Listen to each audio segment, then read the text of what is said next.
The reflections of innovation project stunning images, a mirror calculation that appears to bring objects to life. This is the work, or should we say the incredible creation, of Matt Brand. I'm a scientist most of the time, an artist most of the rest.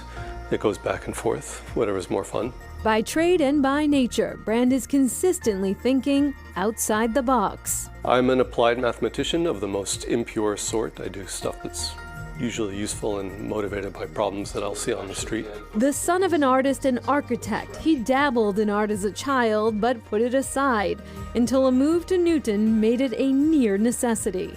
This is an artist colony that I live in, and it sort of was important to fire that back up again, to have street cred with the neighbors. He dug deep into his memory bank for medium inspiration when he played in a band in the early 90s.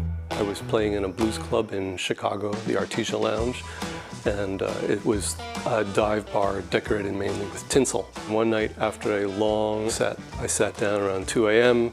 and looked at the tinsel, and there was a little speck of light floating in the air. And everybody's like, what is that? So I figured it out, took a bit of math, and thought, oh, I could actually make that. Just kind of a cool illusion. This is what that illusion eventually gave way to. Mesmerizing metal plates that move with the viewer. He calls them specular holograms. These are curved micromirrors.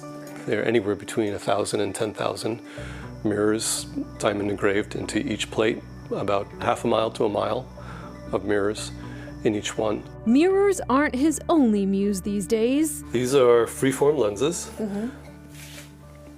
You can't see anything. They look like magnifying Clear, glasses, right? Except they make a funny image as you get far enough out. If you shine a light through it, you will first get a strange wisp, and then as you turn it into focus, Wow. you'll get a picture.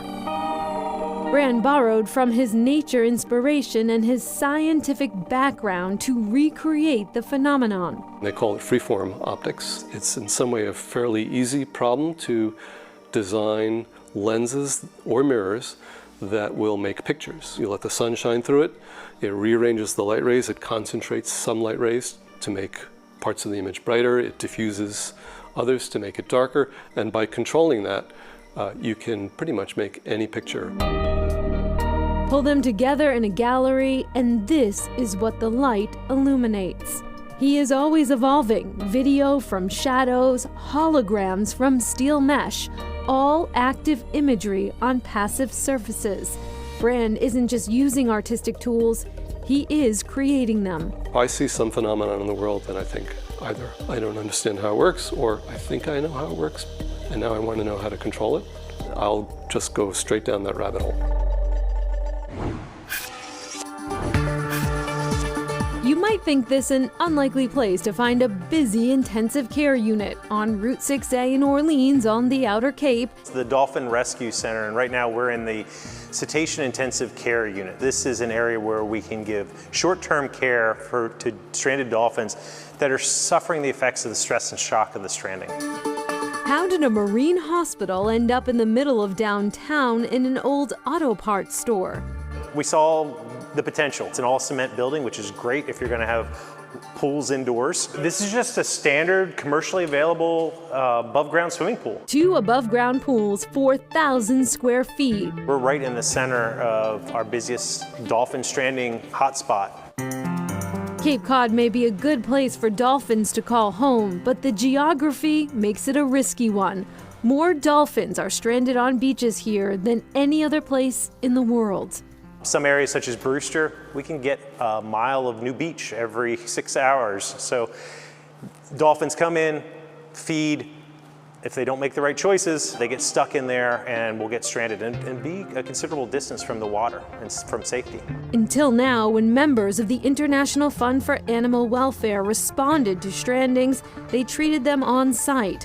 What started with a truck bed evolved to a renovated mobile unit, giving them just hours to treat the injured. For animals that were assessed as healthy by our veterinarians, those animals did well. The borderline cases, some of those animals, those tags stopped transmitting within a couple of days, letting us know that those animals likely didn't make it. It's hard not to feel defeated and think that there's more that could be done, and that's exactly what this is, and that's where this dolphin hospital was born out of.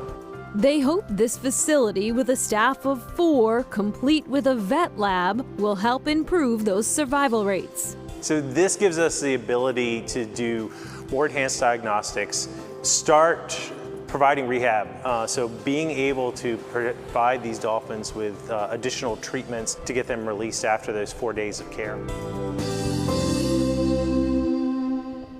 And the Dolphin Hospital officially opened in late August. The public is not allowed in the treatment areas. Not, but they do have a small education center in front of their location on 6A. The public is welcome to stop in there and see a little bit about what they do to save the dolphins. Dolphins. All right, up next, outdoor education.